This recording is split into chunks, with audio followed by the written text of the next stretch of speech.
আমাদের প্রকৃত মালিকানা তো আল্লাহর, আর বাস্তবিকই তিনি আমাদের মালিক। আর এ কারণেই আমাদের উপর আবশ্যক হল একমাত্র তাঁরই ইবাদত করা, তাকে একনিষ্ঠভাবে ভালোবাসা। একথা পরম সত্য যে যদি মহামহিম আল্লাহ রাব্বুল আলামিন চান, তাহলে তিনি মুহূর্তের মধ্যেই আমাদের সকলের প্রাণ হরণ করে নিয়ে যেতে পারেন, এবং এ ব্যাপারে তিনি সম্পূর্ণরূপে সক্ষম। আমরা যে প্রতিদিনই ঘুমাই, এর অর্থ হল আমরা প্রতিদিনই মৃত্যুবরণ করি, কারণ ঘুম হল ছোট মৃত্যু।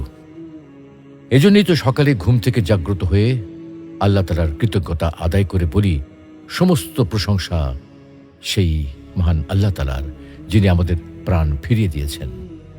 এখনো যে আমরা বেঁচে আছি, এ তো তাঁরই আদেশে, তাঁরই অনুগ্রহে বেঁচে আছি। হে আল্লাহ, আপনাকে সাক্ষী রেখে বলছি, আমি আপনাকে ভালোবাসি। হে আল্লাহ, আপনি আমাদেরকেও তাদের অন্তর্ভুক্ত করুন যাদের আপনি ভালোবাসেন।